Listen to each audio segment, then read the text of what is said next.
The Lord be with you. And with your spirit. A proclamation from the Holy Gospel according to Matthew. Glory to you, O Lord.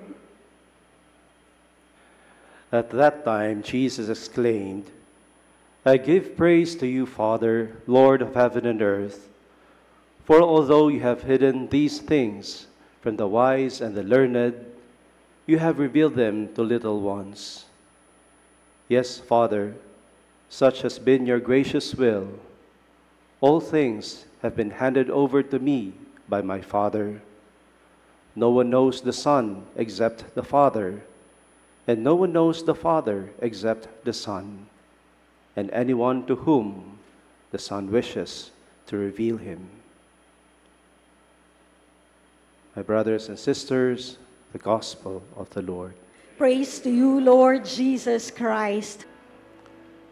Magandang gabi po sa inyo lahat.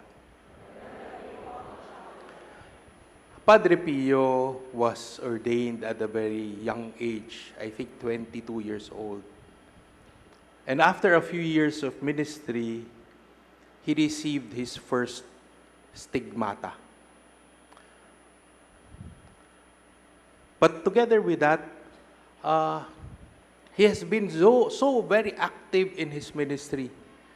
He has been healing, and some say that he has also been bilocating. He is seen in two places at one time.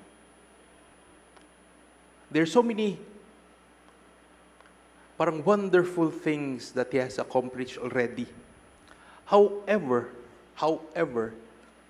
the church is very careful in judging those things.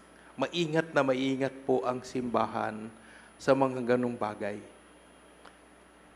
Hindi po agad-agad sinasabi na yan ay milagro, yan ay authentic, yan ay recognized ng simbahan. Kasi at any one point, pwedeng magbago si Padre Pio, pwedeng magbago yung kanyang paggalaw, na ano na siya, it has been recognized. So, the church is very careful to the point of Padre Pio being hidden from the public. Dinala siya sa San Giovanni Rotondo. Isa po tong bundok. Malayo po to, siguro mga 4 hours siya from Rome. But because of his infamy, people flocked to him to hear, to confess, to receive healing, to witness his stigmata. But Padre Pio obeyed silently. Kasi kapag ganyan, kunyari, nagagawa mo na lahat yan, it can easily get to your head, di ba? Pag sikat at kilalang-kilala ka na, parang mayabang, dadating yayabang ka. But Padre Pio was humble. He accepted it silently, lovingly. So he was hidden in San Giovanni Rotondo. But since so many people flocked to San Giovanni Rotondo, they had to accommodate all of them. To the point na may ospital na sa San Giovanni Rotondo. Nagkaroon na ng pilgrim site because of him. Dahil po doon, yung tiyo ko po, at that time he was only 13 years old, sinama po siya ng lola ko. They went on a pilgrimage. Ang pilgrimage dati, they don't just spend one day in one place. They spent about 1 week. So they were in San Giovanni Rotondo for 1 week. Yung tiyo ko po, masakitin po siya. Dati po, uso po, kapag masakitin ka, pinagsusuot ka ng habit. Kahit mga miniature habit lang. Ang suot niyang habit, yung habit ng cappuccino. So, parang tamang-tama. So, dinala siya doon. Nung last day na nila doon, tinanong siya, nung pinaka-kanang kamay ni Padre Pio, Do you want to serve in the Mass?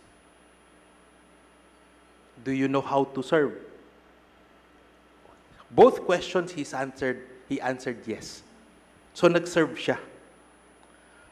Pagkatapos siyang mag-serve, dahil nag-serve siya, inimbitahan siya mag-breakfast ni Padre Pio o yung mga Franciscans.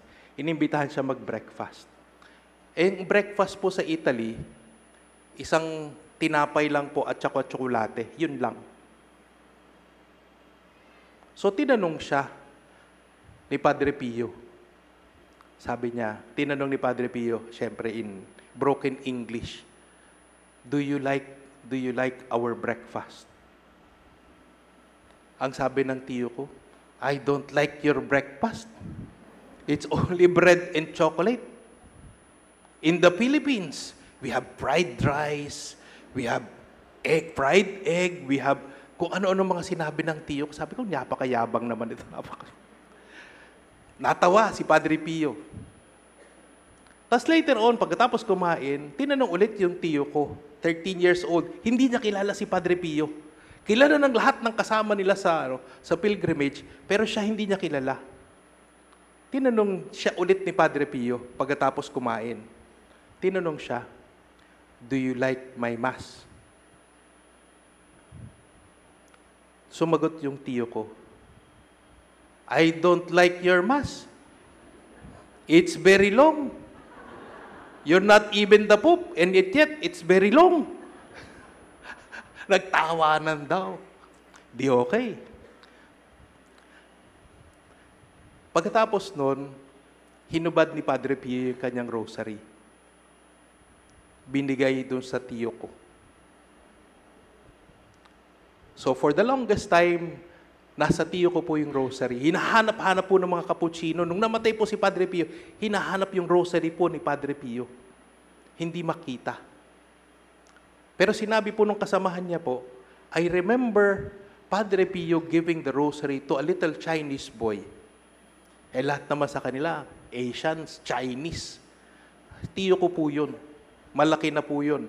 Yung National Shrine po sa San Tomas, ng National Shrine of Padre Pio was blessed. They invited the companion of Padre Pio. Tapos yun nga, sinasabi niya, I remember that Padre Pio gave the rosary to a little Chinese boy. Sabi ng tiyo ko, I am that little Chinese boy. So yung rosaryo po, nasa tiyo ko po. Pero pinamana niya na po sa akin nung naging obispo po ako. Kaya kung malakas po kayo sa akin,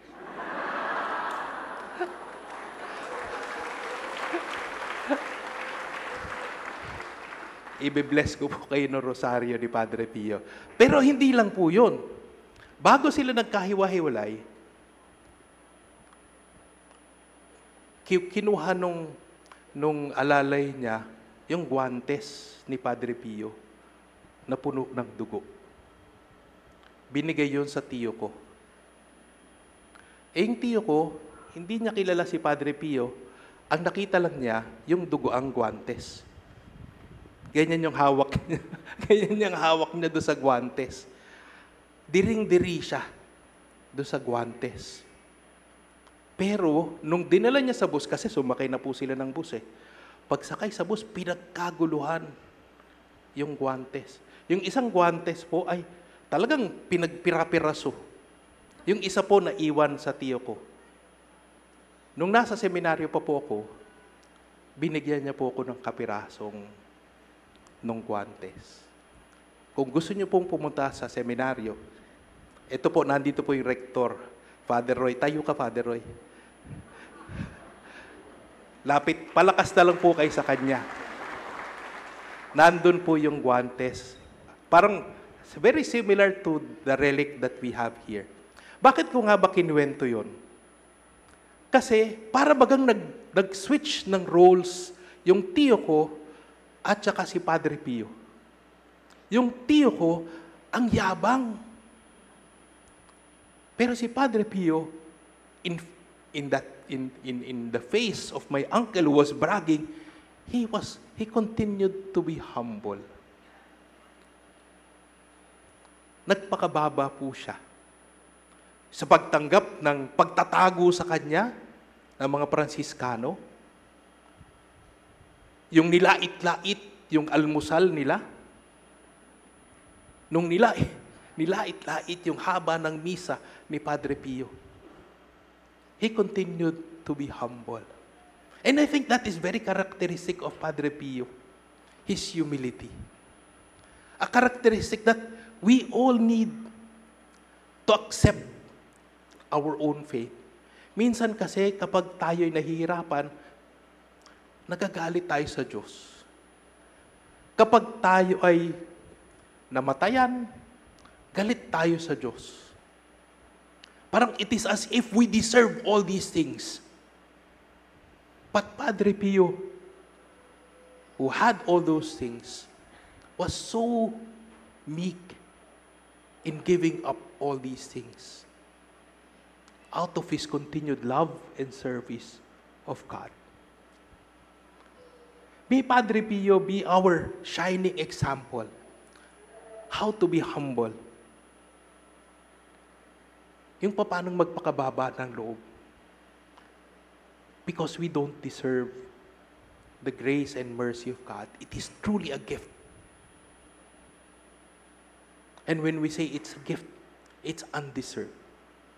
And yet God lovingly gives His graces, His blessings on us.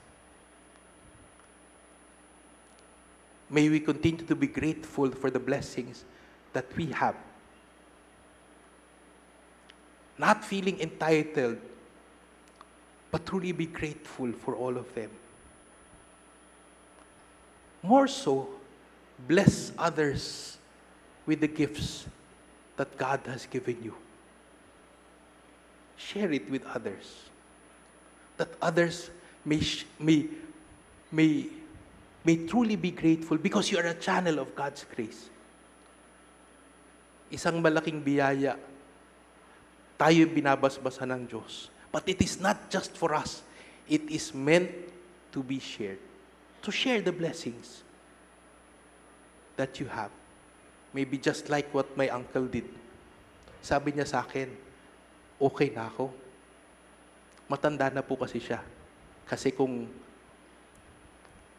13 years old siya noong 1963, ngayon po ay mga 70, basta kayo na po mag-compute.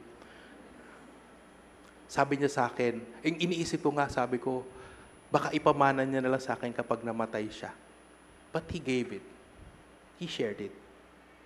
Even if I know that started everything, his prayer life, his spiritual life, that started it. And yet, he was willing to give, to share the blessings that he has received. Concretely. Madaling sabihin, oh, bless you. But for us to share that blessing concretely,